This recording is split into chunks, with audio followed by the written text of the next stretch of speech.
Hey guys, happy Monday to you. I want to start today by reviewing a few things that we talked about when we had our last Google Meet. Hopefully clarify a few things and also we started to talk about where equilibrium starts in some of those reactions. Then I want to talk about equilibrium shift in the reactions that we started about. Remember, I said there would be more to come, and then I want to talk about equilibrium constants in acid-base reactions. So let's just start with a little bit of a review. Remember I said, or I kind of said it, I don't know that we wrote it down. If I have a strong acid, then I have a complete transfer of its protons. So a strong acid gives away all its protons. Also, I can say that if I have a strong acid, I have no undissociated molecules in solution. So if you see a picture of it, you're going to see all ions. Nothing is going to be together. You might see that H3O plus, or you'll see H plus. Remember, H3O plus can also be represented as H plus. It's kind of like the lazy way to do it. They're interchangeable. So understand, if you see one of those pictures and it says H plus, that's really the hydronium ion. That's really just a shorthand way of writing H3O plus. When I have a strong acid, then in terms of its conjugate base, it's going to be a negligible base. So we have to remember how those things go together. Strong acid, my conjugate base is going to be a negligible base. I also am going to make a little note here, since we've got enough space. H plus, in these cases of a diagram, or when I'm talking about an equilibrium constant or a diagram,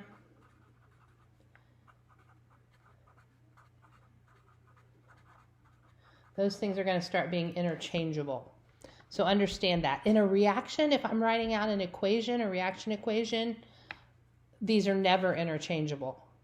It's just if I have them, say, in a beaker, or later on when I show you equilibrium constants, you'll see that we're lazy, and instead of writing H3O plus, we write H plus. Remember, the stronger the acid, the weaker the conjugate base. So a really good thing for you to do would be just to get those strong acids in your brain. I mean, I'm hoping that we get to go back to school and we build on this stuff. I'm not sure that Governor DeWine is going to do that, but the more of those things that you get in your head, the easier the next part of it's going to be for you. So that's a strong acid. I talked a little bit about it last week. Let's talk about a weak acid. Weak acid only partially dissociates in aqueous solution. So I'm going to have some of the acid left floating around, some of the two ions that make up the acid, plus the water, plus some hydronium, but not a lot of hydronium ions, not a lot of H pluses by themselves or H3O pluses by themselves, whichever one they choose to use in the diagram. My conjugate base of a weak acid only shows a very, very slight ability to remove those protons from water. If I have a weak acid, then my conjugate base is a weak base. So it's weak to weak acid, weak base. My conjugate base is weak. Okay. Then my third type of acids that I can think about when I'm thinking about these equilibrium equations are negligible acids. They still contain hydrogen, but they show no acidic behavior in water. That means they don't want to come apart. They don't want to give up that H. They just kind of hang out together. If I have a negligible acid, then my conjugate base is a strong base. So negligible acid, strong base. Just the opposite of what we talked about to begin with. My conjugate base In this case, because it's a strong base, completely reacts with water to form these OH ions, OH being the strongest base I can have. All right. So as we think about this, and I've been talking about these little pictures where you might see the ions, you might see hydronium, you might see the acids still together. We're talking about acid-base ions. When I talk about the particular acid-base ions, there's really only one acid ion, one base ion. There are ionic compounds that are acids and ionic compounds that are bases. But this H3O, I shouldn't say there's really only one. There's one strongest of each. This H3O plus versus my OH minus are the strongest possible acid and the strongest possible base that can exist at equilibrium in an aqueous solution. So if I have something that looks like this, draw my little beaker here, and I have OH minuses in there, and I have H3O pluses, probably wouldn't occur at the same time, but if I did, then this beaker would contain the strongest possible base with the strongest possible acid. What's going to happen if these two things are equal? If my OHs and my H3O pluses are equal, strongest base, strongest acid, if they're equal in concentration, I can create a neutral solution, and we'll talk a little bit more about that in just a little bit. So a strong acid plus water is going to give me hydronium ions. A strong base plus water is going to give me hydroxide ions. The fact that if I have a strong acid in water and I get hydronium ions, or I have a strong base in water and I get hydroxide ions, that's called the leveling effect, meaning that if they're in there together, they can level each other out, and we can get a neutral compound. Or it could just mean that they're leveling out the effects of the acid or the base on what else is in the solution. Okay. Had to plug my computer in. I'm about to die here. Been making too many videos today. All right. So I want you to think of this whole reaction thing as being controlled by the relative abilities of the two bases in the reaction to attract protons. And when I say protons, what I mean are those hydrogen ions. So basically, that's what kind of controls the reaction or helps us figure out the equilibrium of the reaction. Now, I want you to look at this example and notice that I have written in, this is my acid, there's its conjugate base, this is my base, here's its conjugate acid, and I'm just going to give you a minute to write that down. And then I'm going to talk about what happens. What happens here is my hydrogen, we kind of talked about this last week, but I'm going to take it a step further.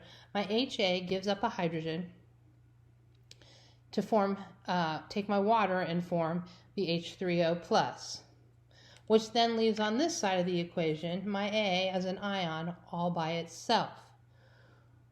When I look at these two things, I compare my bases. Here's one base, here's the other base, and I can say that when I start to look, I'm going to start here. I'm going to start this equilibrium examination by always looking at what I start with. I start with H2O, and the base on the other side of the equation is simply A minus. Now, the fact that this A did not stay together but came apart and is not attracting anything else tells me that it is a very, what kind of base would I call that? I would say that it is a weak base. And if I look at where water lies on that chart that I put on for you guys, I don't know, whatever day we did notes, I would see that water itself isn't a real strong base. But in this case, my stronger base happens to be the water. So my equilibrium starts and on the left, but because my weaker base is over here, it shifts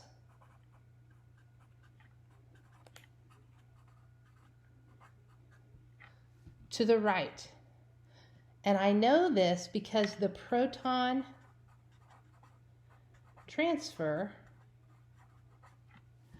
shows up. I had a proton transfer to the conjugate acid and I got nothing for my conjugate base. So my equilibrium shifts to the right. It starts on the left and it shifts to the right because the base on the right is a weaker base than the base on the left of the equation. Okay, so we'll think about that one that way. Then let's look at another one.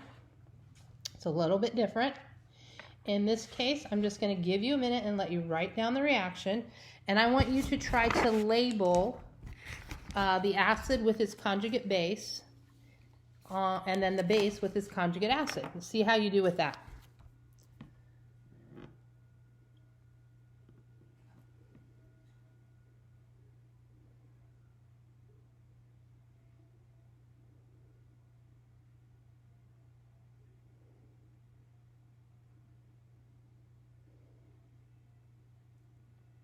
Okay, so I'm going to label some things. Here's my acid. And if I look at the other side of my equation and I move, move over, this would be my conjugate base. It's given up a hydrogen, which tells me then my water starts as my base and my hydronium will be my conjugate acid. That's not showing up very well. Okay, so now I've got my acids, my conjugate base, my base and my conjugate acid figured out. And I'm going to start examining my equilibrium by looking at my bases. So I'm going to start here and examining my equilibrium. And I'm going to compare this base to the conjugate base. You can do this by looking, if you don't have it memorized, you can do this by looking at the chart from last week. If I examine those, I will see that this is my stronger base. Because my stronger base is on that side of the equation, once this reaction takes place and it starts to reverse, my equilibrium shifts left. It always moves from stronger back to weaker. I guess that might be a good way to think about it. Find your strong base and then the strongest base, and then your equilibrium is going to shift to the other direction once that strong base is composed.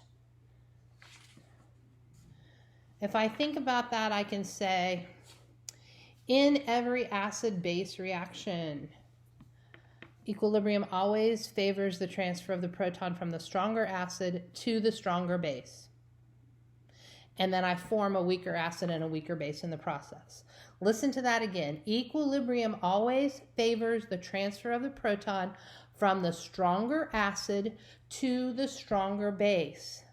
When that happens, we form a weaker acid and a weaker base. The equilibrium always moves from whatever is strongest towards that which is weakest. That's why up here I had an equilibrium shift to the left, because that was my stronger base. So when you're trying to figure out which way equilibrium moves, you know where to start with your equilibrium, because you always start with whatever that base is that you start with. But look and see which one is stronger. It moves from the stronger base towards the weaker base. Your equilibrium does. If it's moving towards the left, then you have an equilibrium constant of one thing, and if it's moving towards the right, you have an equilibrium constant of another, which we're going to talk about here in just a minute. Okay, last reaction I want you to look at. See what you can do with that. Label your conjugate acid and base. See if you can do it. And then we'll talk about it just a little bit.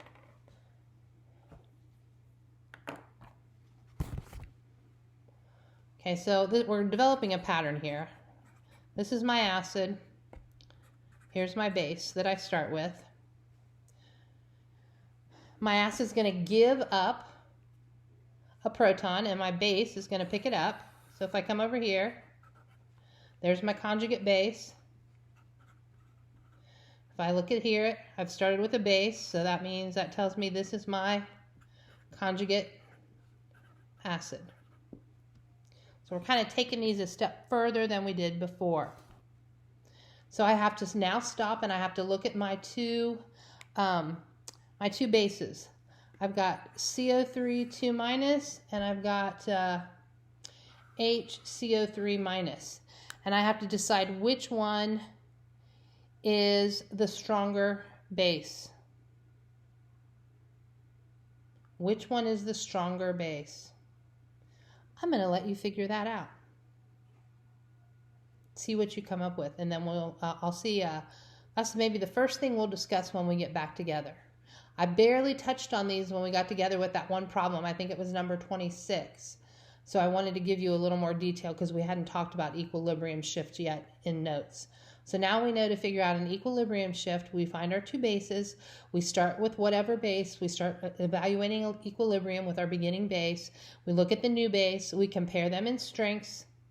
We know that equilibrium shifts from the stronger to the weaker, depending upon which is which. So I want you to figure out which one of these is strongest, which one is weakest. How's my equilibrium going to shift? And then we'll talk about it when we get back together.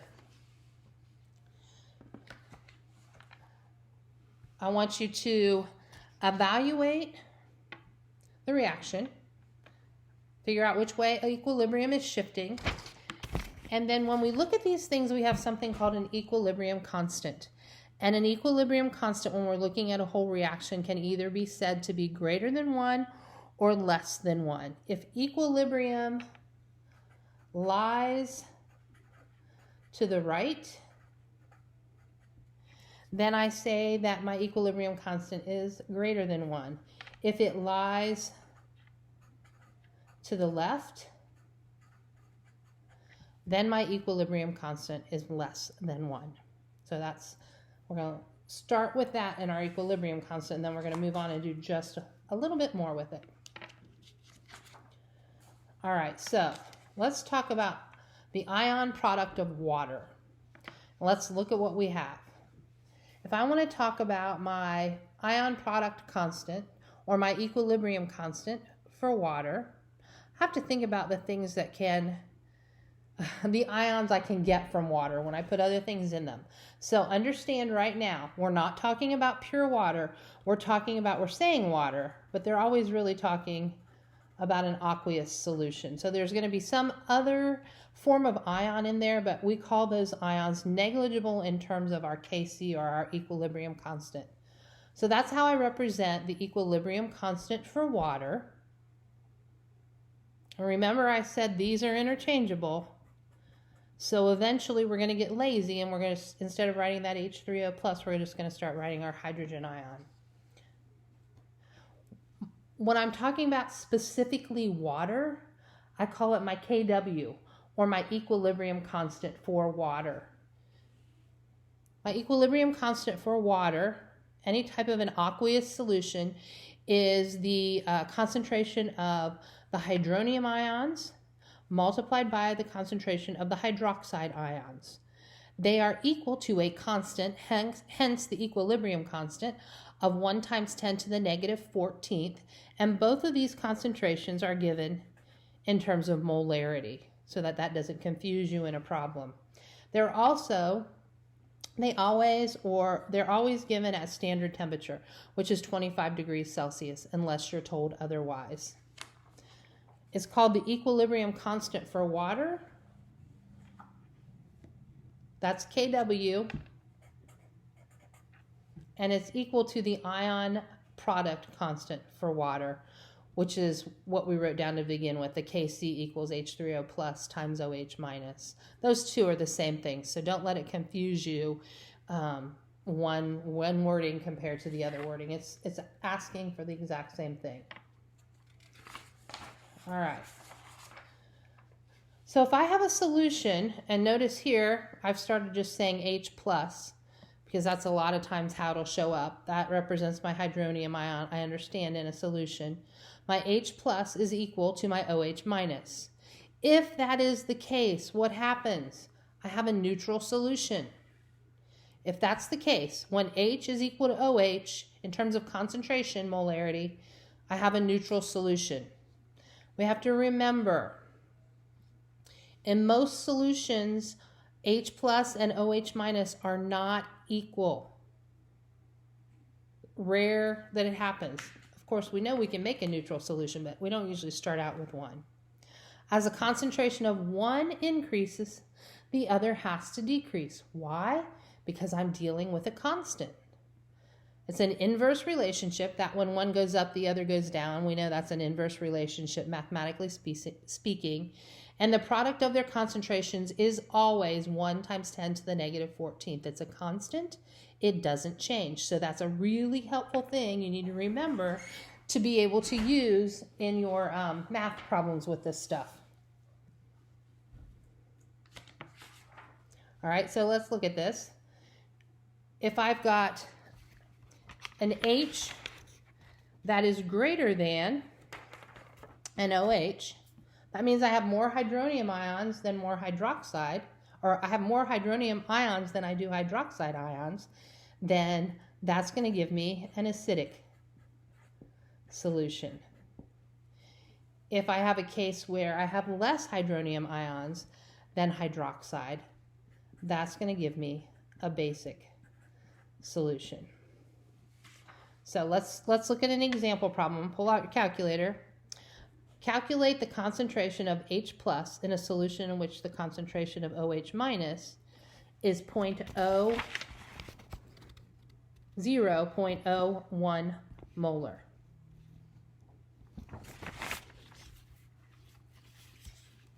So let's take a minute and let's look at that.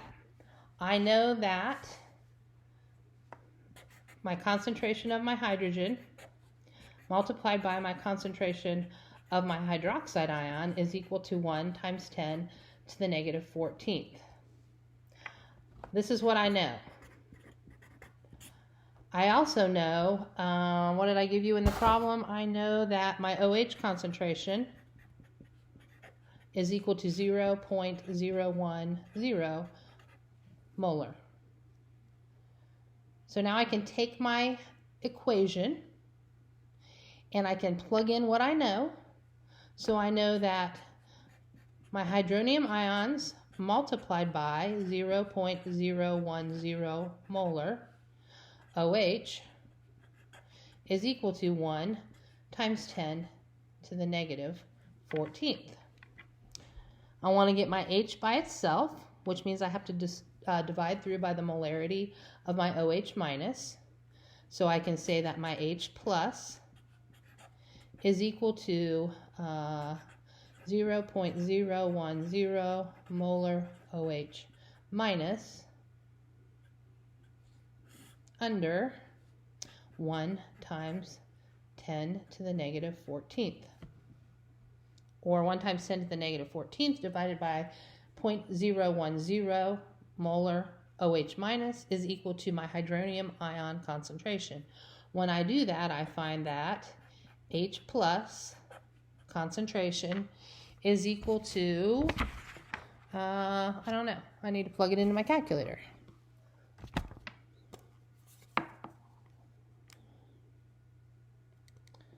One times 10. Looks like 1 times 10 to the negative 12th molar. So then I could say is this acidic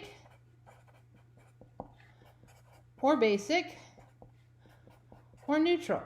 Now, immediately, I know it's not neutral because they're not equal. So I examine them and I say, okay, which one's greater, 0.01 molar or 1 times 10 to the negative 12th molar? This 0.01 was OH. This 10 to the negative 12th is H. Obviously, 0.01 is greater than 10 to the negative 12th. So I know that my solution is basic. So I just compare them in that way.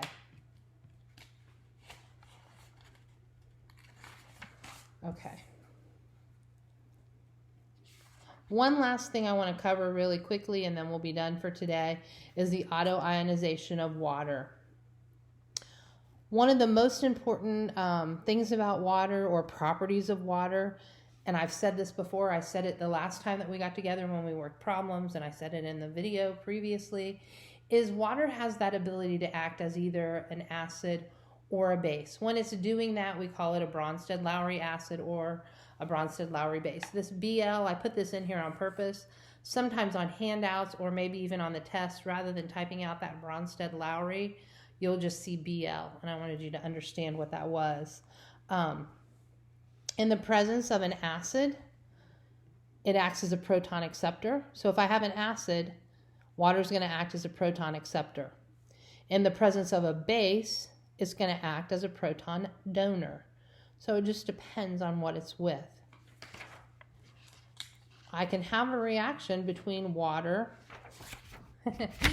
and water. When I have this reaction, it's called auto-ionization. And it happens, we're saying water, but it happens in aqueous solution where I have a lot of water molecules. And mind you, this is not pure water. This is an aqueous solution. Pure water